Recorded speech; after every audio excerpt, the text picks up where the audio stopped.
گل plaza کی عمارت دوبارہ بنائیں گے، تمام متاثرین کو بحال کریں گے، سانحے میں شہید افراد کے اہل خانہ کو فوری معاوضہ دینا چاہتا ہوں۔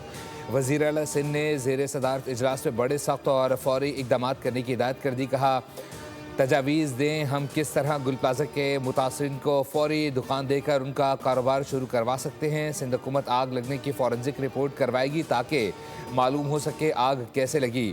کمشنر کراچی نے 50 سے زائد اموات کا خدشہ ظاہر کر دیا۔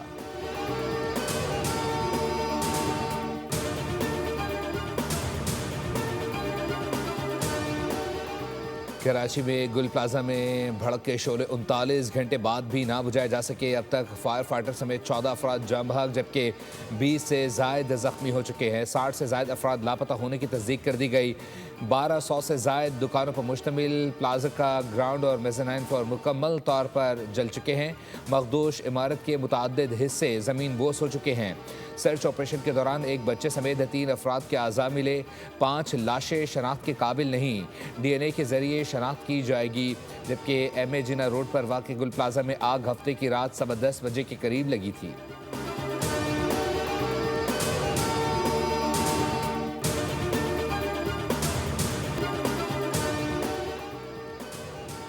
ابتدائی تحقیقات میں تخریب کاری کے شواہد نہیں ملے۔ انتظامیہ نے ہمیں رپورٹ دی اور اس میں کسی کی غفلت پائی گئی تو مقدمے کا اندراج بھی ہوگا۔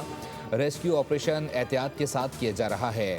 اختتام کا ٹائم فریم نہیں دیا جا سکتا۔ کراچی پولیس چیف آزاد خان نے کہا ہے کہ افسوسناک واقعہ ہے۔ ابتدائی رپورٹ کے مطابق گل پلازا میں ہنگامی اخراج کی جگہ نہیں تھی۔ عمارت میں آگ سے نمٹنے کے لیے انتظامات بھی نہیں تھے جبکہ تنگ داخلی اور خارجی راستوں کے باعث فائر فائٹنگ میں تکنیکی مشکلات کا سامنا کرنا پڑا۔ D I G south Asad Raza کا کہنا ہے کہ پولیس نے 59 افراد کے مسنگ پر مختلف لوگوں سے رابطہ کیا۔ تمام افراد کے ان کی فیملیز سے موبائل نمبر حاصل کیے گئے ہیں۔ 29 افراد کی لوکیشن گل پلازا کے پاس ملی ہے۔ مزید افراد کی لوکیشن کی اسکروٹنی کر رہے ہیں اور پولیس موبائل نمبرز پر مزید کام کر رہی ہے۔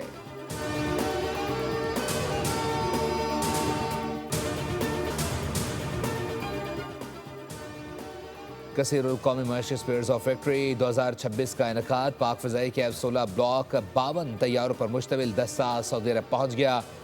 مشق میں میزبان سعودی عرب، پاکستان، فرانس، امریکہ کے لڑاکا طیارے شریک۔ ISPR کے مطابق مشق میں یونان، قطر، بحرین، اردن، برطانیہ اور اٹلی کے طیارے بھی شریک ہیں۔ مشق فضائی افواج کی پیشہ ورانہ بصیرت کو مضبوط پلیٹ فارم فراہم کرتی ہے۔ مشق کے لیے پاک فضائی کی جنگی طیاروں نے پاکستان سے سعودی عرب تک مسلسل پرواز کی۔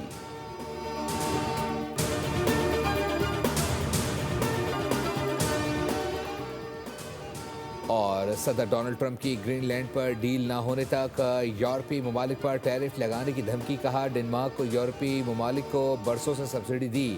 گرین لینڈ عالمی امن اور امریکی قومی سلامتی کا مسئلہ ہے۔ چین اور روس گرین لینڈ میں دلچسپی رکھتے ہیں۔ 1 فروری سے ڈنمارک سمیت 8 ممالک پر 10% ٹیرف عائد ہوگا۔